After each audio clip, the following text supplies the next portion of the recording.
kemarin masih panik dia daring apa luring, itu udah terpecahkan sekarang. Jadi turun di kantor itu setengah luring, setengah daring. Jadi sebenarnya ini Pak Kanto ini punya pengalaman, tapi pengalaman baru ini baru satu kali. Baru satu kali. Nah kami yang sudah punya pengalaman selama pandemi. Tapi daring terus ya? Daring terus. Ya karena bangsa kita ini sudah kemajuan nanti ke laut gitu, makin maju ya, sampai ke laut gitu. Iya. Jadi fokus semua loh kemajuan. Kalau daring masyarakat kita itu sudah sangat familiar, terutama gadget, ngerti daring ini gadget gitu. Cuman karena pandemi ini kan memang dalam konteks pendidikan itu harus diakui nggak semuanya siap. Mungkin ada sebagian kecil yang siap dengan teknologi, terutama teknologi daring dalam konteks pendidikan, bukan konteks sehari-hari dengan WA begini. Ya orang-orang desa pun kita mau video call paham kok, biasa. Masalah cuma satu, di pinggir-pinggiran kota aja masalah sinyal gitu. Jadi nih misal aku pas kuliah ngomong persoalan asuransi, nah tiba-tiba putus, sering kedengaran persoalan asuransinya hilang sinyal kan gitu. Misalnya itu sering terjadi. Iya. Jadi ternyata memang begitu. Pak maaf tadi ngomong apa ya, kok hilang sinyalnya? Nah yang nggak hilang sinyal nangkep, tapi ini kan ada hilang. Dia nangkepnya kok malah asu, maksudnya apa? Jadi ada persoalan teknis. Nah, kalau yang siap, menurut saya di Indonesia ini pasti ada lah, ya, guru atau dosen yang siap karena mereka memang sudah punya modal high tech. Kalau dosen-dosen mungkin yang lulusan luar negeri itu sangat biasa. Cuman pembelajaran daring ini sangat beda dengan yang namanya pelajaran long distance. Ya. Jarak jauh. Ya. Kita ini hanya menggantikan tatap muka secara teknis. Jadi bukan kuliah long distance, bukan. Jadi kalau kuliah long distance itu semua materi itu memang disiapkan untuk konsumen memang jaraknya jauh. Kalau kita ini hanya ganti yang ketemu begini, diganti layar, hanya itu toh. Plus persoalan teknis. Jadi dosen ini kan bingung menyiapkan bahan seperti apa. Jadi yang dilakukan itu sebenarnya sama seperti ketika manual. Mau pindah ketemu netok. Sementara yang namanya pembelajaran pendidikan itu kan humaniora ya, harus ketemu gini ya. Artinya kalau guru ngomong dari ekspresi wajah, gestur, itu kan memperkuat kata-kata yang dia sampaikan. Tapi kalau daring itu sangat terbatas, memang kotak-kotak kecil gitu. Ya. Nah saya agak beruntung sebetulnya semester ini mahasiswa saya ada yang 2 orang, ada yang 4 orang, yang paling banyak itu 12 orang tuh. Itu udah lumayan. Nah saya bisa kebayang dengan teman-teman yang muridnya sampai 30. Soalnya cilik-cilik mana kuwi. Ya, mungkin urek wae sisanya dia ya tetap main kan ya. Tapi rainya ada gitu. Terus ada alasan main sinyal HP gambar tak matikan ya. Nah, kayaknya wis ngerti ki ngopo bocah iki. Jadi kalau bicara efektif ya tidak efektif memang. Cuman kenapa tidak kita luring kan gitu. Nah kebetulan di kampus itu ya tentu saja kampus pemerintah ini kan manut peraturan pemerintah lah. Masalah protokol, masalah macam-macam, masalah dosen yang usianya segini yang kira-kira agak mengkhawatirkan gitu. Jadi kalau saya luring di rumah tuh sebetulnya lebih banyak merasakan psikologisnya ya. Itu sebetulnya ada 2. Satu, mengatasi COVID dengan mengikuti himbauan pemerintah. Sebisa mungkin tidak banyak berkumpul. Dan kedua, saya yang musahir mahasiswa nih. Karena beberapa di antara mereka itu sudah minta. Bu, kalau bisa luring. Ya, ini saya melayani yang kebetulan di Jogja. Tapi itu nggak banyak. Jadi saya sebenarnya masih on sebenarnya, ada offline, tapi itu sedikit, hanya 2 orang. 2 orang, maksimal cuma 3 orang deh. Jadi itu pengalaman saya. Nah, saya nggak tahu dengan teman-teman yang lain. Walaupun sekarang seolah-olah ini kan menjadi sebuah tren yang baru ya, streaming, Zoom, itu kan trennya. Tapi menurut saya tetap terbatas. Kecuali misalnya seminar-seminar kan yang perlu diperhatikan adalah kita bisa mendengarkan secara serius atau juga tidak. Itu tren soal seminar itu. Jadi kalau masalah konten saya tidak terlalu yakin bahwa yang kita ajak komunikasi itu betul-betul paham apa yang ingin kita sampaikan. Ya, kalau sebenarnya seminar itu kan, apalagi sekarang seminar ada tren sertifikat. Nah, saya juga nggak tahu ini gejala kejiwaan apa ya. Kalau seminar itu ada sertifikat nggak? Jadi ya kalau sertifikat tanah pasti ada manfaatnya ya. Ya sertifikat seminar saya nggak tahu itu manfaatnya apa ya. Mungkin kalau dosen naik pangkat ya, hukum ngono ya. Sertifikasi. Ya, jadi itu salah satu juga ciri pendidikan Indonesia yang administratif. Dan itu memang lebih mudah pendidikan administratif daripada pendidikan yang sesungguhnya. Karena kalau administratif itu kita bisa massal. Jadi memang kecenderungan sekarang itu kuantitas. Jadi ketika misalnya ada program pada tahun sekian kita harus ada sekian juta master, pada tahun sekian kita harus ada sekian ratus ribu doktor, mungkin nanti pada tahun sekian harus ada sedemikian banyak profesor. Itu semua menurut saya itu kuantitas ya, tapi itu keniscayaan karena memang itu sistem yang memang kalau kami sebagai pegawai negeri tidak bisa menolak tapi juga tidak mudah untuk menjalankan. Akhirnya kita berusaha untuk tidak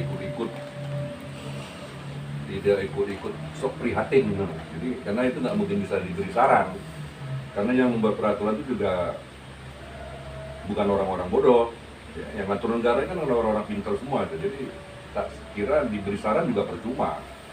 Jadi tinggal sekarang bagaimana kita menghadapi situasi kita di lapangan, apa yang kita hadapi. Kalau pendidikan saya masih percaya yang namanya pendidikan itu humaniora. Ya, bukan bahasa jargon hukum Undang-Undang 45 mencerdaskan, nggak usah itu bagus, tapi tidak perlu terlalu terimajinasi dengan jargon begitu. Yang penting pendidikan itu adalah ada komunikasi, itu yang penting. Jadi misalnya saya sendiri sudah 15 tahun itu sudah tidak mau lagi menggunakan PowerPoint. Karena PowerPoint itu tidak mengajak orang untuk berpikir, hanya mengajak mahasiswa untuk asik nonton. Dan itu sebenarnya panggung pertunjukan dosennya, jadi eksis. Jadi kalau dia bisa pakai Photoshop, pakai macam-macam, dia kayak memutarkan sesuatu seolah dia itu sudah hebat. Nah, mahasiswa menikmati karena nonton toh, tapi nggak ada satupun yang masuk di kepalanya gitu. Kalau untuk seminar is okay, karena seminar itu sifatnya temporer. Tapi kalau kuliah itu kan berkali-kali ketemu. Nah itu gejalanya biasanya kalau kita menggunakan PowerPoint, habis kuliah mahasiswa minta, bisa minta prestisnya nggak, kopi gitu, itu nggak diapa-apain. Nah, padahal yang sekolah itu kan mahasiswa, harusnya mereka yang belajar berpikir. Jadi saya 15 tahun ini nggak pernah pakai PowerPoint, baiknya ngomong-ngomong begini aja. Cuman kalau kamu ngomong, kamu harus pakai referensi, pakai buku, jadi nggak common sense lagi. Sehingga di dalam perkuliahan saya itu tidak ada yang salah, tidak ada yang benar, kalau namanya belajar kok. Dan saya kemungkinan besar bisa belajar dari mereka. Misalnya saya baca buku A, mungkin mereka B, ya kita tukar menukar informasi. Nah menurut saya itu yang namanya belajar sebetulnya. Jadi bukan seperti kuliah ceramah kayak kita kayak kita khotbah. Ya khotbah gitulah ya. Satu arah. Ya satu arah kan gitu ya. Satu arah biar diserahkan tutorial utusannya iPhone, Ayo. itu penjual HP ya. Iya. Jadi belajar atau pendidikan itu tetap komunikasi, karena tetap dua arah. Dan manusiawi ya ketemu. Jadi bukan hanya begini. Ini jadi bagi saya ini administrasi. Pendidikan administrasi ini ya streaming ini. Jadi itu hanya alat sebetulnya. Tapi esensinya nggak ada. Jadi kalau misalnya kuliah, apalagi mahasiswa, apalagi misalnya S2, kan mereka sudah harus mulai belajar berani mengutarakan pikirannya. Karena kita tidak ada istilah salah atau benar. Ya salah atau benar itu urusan hukum. Jadi pendidikan itu ya itu kehidupan. Jadi ya apa ya? Ya kamu gunakanlah pengalamanmu yang kamu tahu, kamu sampaikan. Mungkin saya punya pengalaman yang berbeda. Kita tukar pengalaman. Kalau persoalan teknis bahwa nanti kamu sebagai calon sarjana perlu menulis, nah itu teknis urusannya. Tapi yang kamu tulis itu adalah pikiranmu. Karena saya melihat banyak sekali hasil pendidik sekarang ini, yang mohon maaf para sarjana, master, doktor apapun bisa menulis, tapi nggak bisa berpikir. Padahal orang menulis itu harus pakai pikiran. Ya kan lagi tren beberapa dekade ini masalah plagiasi. Kan itu salah satu efek dari pendidikan. Jadi misalnya ini tugas akhir nih, yang mereka cari itu ke perpustakaan, dia punya kakak kelasnya. Tapi mereka nggak salah menurut saya, mahasiswa itu nggak salah, mereka itu korban sebetulnya. Korban sistem belajar yang tidak ada memang. Jadi selama ini saya menggunakan cara berpikirnya almarhum Sukoharjana sebetulnya. Yang namanya sinau itu ya moco, wicoro, aksoro, itu 3 hal itu udah wajib hukumnya. Moco, wicoro, aksoro. aksoro. Jadi kalau kamu statusnya sebagai mahasiswa atau murid, ya itu wajibnya baca. Baca apa? Ya apa saja. Jadi kalau kamu sekolah musik tidak berarti harus baca musik tok.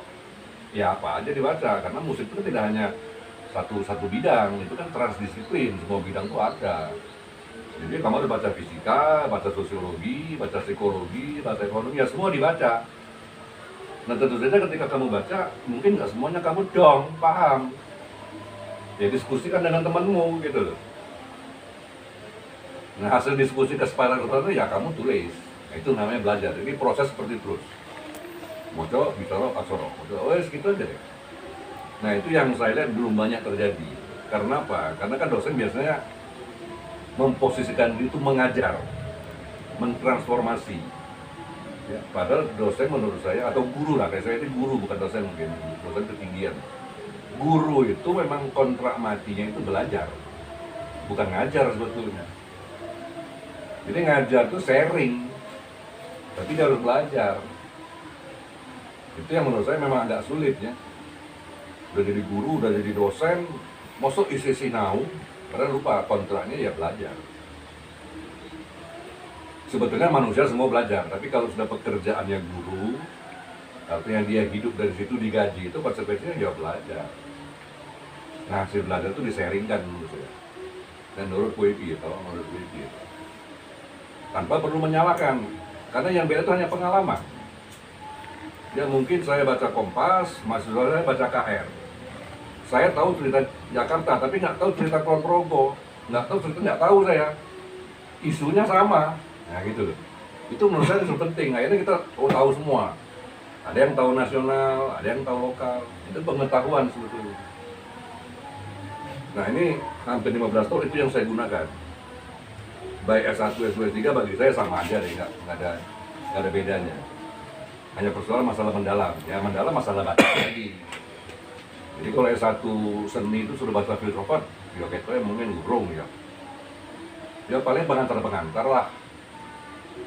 Kalau udah S2, ya kalau bisa baca dikit-dikit lah filsafat dan mendalam. Kalau S3 itu udah wajib lah, kira gitu. Jadi ya macam-macam ya pengalamannya. Ya ini Mas Hasep ini juga ngajar juga di S1, di S2 ya Mas Hasep ya. Jadi ya juga punya pengalaman. Kalau dia punya pengalaman yang lebih dari saya karena dia masih megang praktek. Nah itu masih menjadi masalah yang praktek ini gitu. Karena praktek dengan daring itu memang sangat mengganggu, apalagi musik. Karena kita bicara suara nih masalahnya. Tambah kacau lagi urusannya, yang nggak ketemu gitu. Jadi ada mahasiswa yang, apalagi yang tahun COVID ini, yang sama sekali nggak pernah ketemu begini. Terus disuruh praktek, itu aku bisa kebayang. Kacaunya udah bisa kebayang gitu. Saya nggak tahu kalau seni yang lain, kalau seni rupa mungkin bisa ngene contoh ini loh. Tapi nek musik, ki suaranya ngene loh, ngene loh dia angel ora iso. Begitu angin sinyal hilang meneng. Jadi ya wasting time dan ya pasti nggak efektif lah. Terakhir saya nonton di berita memang pemerintah kayaknya mulai mendorong untuk offline. Tapi satu sisi mendorong offline, secara psikologis masyarakatnya juga sudah mulai sakit, bukan hanya masalah COVID-nya, masalah psikologisnya sakit. Sudah mulai masalah aman, nggak aman, nggak nular, macam-macam. Berita kematian juga tiap hari bertambah terus. Padahal kita nggak jelas nih matinya apa, nggak tahu gitu. Terakhir ini masalah vaksin, ada lagi pertentangan, ada vaksin ini, ada vaksin. Jadi secara psikologis semua kacau. Mahasiswa pengen ketemu, tetapi mahasiswa luar daerah, ya orang tuanya juga was-was. Nih anak saya ke Jogja, piye ini? Jogja aman apa enggak? Kampusnya aman apa enggak? Jadi ya situasi sekarang menurut saya ya memang situasi lagi sakit semua. Jadi ya solusinya tinggal menurut saya ya masing-masing lah. Sejauh kita percaya dengan kebenaran kita, kalau saya kembali dulu ya saya mau mengajak dalam konteks tetap bagaimana supaya mahasiswa punya pengetahuan, punya wacana, dan kita menemukan itu aja paling tidak dalam waktu setahun ini sebelum nanti offline ini. Jadi saya ya pengalaman itu bisa tidak mengatakan wah ini udah beres nih dengan daring, enggak, ini belum beres, bahkan mungkin ya tidak beres. Jadi pendidikan itu ya humaniora harus tetap begini. Karena yang dari streaming itu kan ekspresi agak sulit ya, agak sulit. Nah, ada juga persoalan lain, mungkin ada sebagian teman-teman mungkin ini ya yang masih agak terlalu akrab dengan teknologi. Makanya saya bilang kita akrab itu dengan HP. Ya. Masih ada yang seperti itu, ada. Yang misalnya bikin untuk lopo, ini caranya ini. Itu masih ada ya. Ketika ganti linknya mulai bingung lagi gitu, itu masih ada gitu. Tapi yang jelas pertama menurut saya persoalan streaming ini ya masalah teknologi kita yang belum canggih untuk di Indonesia, karena kebetulan mahasiswa ISI itu kayaknya saya punya yang dari Sumatera ada, Kalimantan, Sulawesi, Papua, NTT, Denpasar, selain di Jawa. Jadi Jogja itu hanya 2 atau 3 orang. Jawa itu ada yang Klaten, ada yang Solo, ada yang Surabaya. Ya. Tapi yang sering jadi masalah yang luar Jawa sebetulnya. Nah jadi agak masuk akal kalau saya menyiapkan bahkan yang ini harus kalian kuasai, itu juga masuk akal. Ya, mereka dengar pun hilang-hilangan, apalagi lihat. Jadi kadang-kadang terpaksa saya juga matikan gambar supaya mereka tidak dapat sinyal. Tapi kadang-kadang sinyal saya pun nggak beres, walaupun dapat IndiHome. Nah, IndiHome itu milik negara ya kan? Jadi kita nggak bisa menjamin yang milik negara ini. Bukannya negara ini nggak ada apa-apa, ada. Ini itu bukan jaminan. Jadi banyak persoalan teknis di luar masalah konten. Kalau konten itu pribadi masing-masing. Cuma menurut saya kontennya nggak maksimal. Karena itu hanya menggantikan tatap muka. Bukan menggantikan pembelajaran. Nah itu pengalaman saya. Kira-kira Wono. Ya, terima kasih. Bagi kalian dengar karena tampaknya sekarang setiap orang tua itu kan jadi dosen terus. Ya. Saya kira juga bagus kalau Dosen pendamping. Kalau lifelong itu dilihat sebelum ada kelas. Kalau lihat sejarah sekolah itu kan dulu juga ada kehebatan tentang sekolah sebelum kolonial datang terus belajar sama dengan di kelas-kelaskan gitu. Nah itu ini ya tantangan baru. Cuma nanti juga kita bertanya lebih lanjut misalnya pada Johan ini daring teknik karena hukuman dari Tuhan didatangkan roh halus COVID gitu kan. Terus sekarang masih ada tatap muka. Persoalannya adalah tatap mukanya tidak seperti dulu, tapi new tatap muka. Apa yang kita lakukan, saya kira Agus, Mas Began Prabu, kita 40 produksi kan. Yeah. Kita kemarin kan dalam sejarah 5 gunung itu paling produktif di saat COVID. Karena kita berusaha ngarang-ngarang tentang jaga jarak. Kan lumayan lah dapat penghargaan Asia Pasifik sama Itu relevan. sama Jaya Suprana gitu. Artinya kita juga ada daringnya, Ada tapi luringnya. ada luring atau tatap muka atau panca indera, tapi ngarang terus kan, sampai punya kursi, bukan hanya jaga jarak horizontal, jaga jarak vertikal, jaga jarak 2 perahu di telaga. Di meja. Dan yang kacau-kacau kan justru malah pesantren, Pak Lurah Pendidikan Pegawai Negeri itu kan ngatur jaga jarak sampai sekarang remuk apa itu di Papeda itu sebulannya ya tidak terlalu salah sih, mungkin ya kecerdasannya segitu gitu loh.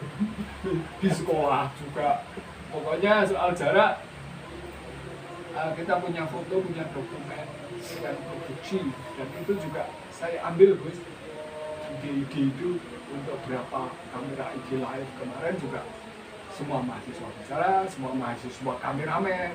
Justru yang jurusan kamera malah paling gagal. Yang jurusan tari itu karena biasa ketika tak suruh pegang kamera dia lupas. Yang jurusan teater ini lincah. Tapi yang jurusan kamera dikira dia masih tukang foto nganten apa jurusan kamera ini maaf paling ketinggalan zaman. Ono teori nih soalnya. Ada teorinya kalau ini mau jadi tukang penyiar televisi apa gitu. Teori framing, teori. Kita kan kemarin Kebaan teori. Iya. Dan tidak ada kerjasama angle 5 kamera. Kita kan dulu 5 kamera diedit jadi 1 supaya enggak. Dan itu sebelum COVID ya Pak Tanto ya sudah mulai di. Bahkan 5 tahun lalu Mbak Lira ya, kita nari semua sebelum hoax dan fake news. Orang 15 nari pegang kamera semua kan. Ada menteri apa dan itu kita sudah percobaan tentang kamera. Zaman lah, jurnalisme kita ngejek wartawan ya, bahwa kita semua sekarang wartawan jalan tergantung pada wartawan sih umum itu karena angle-nya dari cara apa, nggak berani apa bocor dan sebagainya. Nah sekarang kita dengarkan sudah nanti tanya jawab sudah itu pada Pak Asep ini, dia sudah pentas Eropa, Korea, Jepang, pernah di Jepang, pernah pacaran sama Jepang, tapi suci gitu. Nah, kalau Asep itu Sunda dan Islam, kalau Yusef gitu kan. Jadi Asep sama Yusef itu dulunya dulu ini satu agama, tapi gara-gara di Indonesia jadi pecah belah. Nah, kita dengerin tolong apa Sama sebelum Sep, Yahudi. jangan cerita yang sukses-sukses, yang kamu badan frustrasinya tapi jujur gitu loh. Kalau sukses kan Pak Harto, tapi yang kamu jujur agak stres di dalam setahun terakhir ini.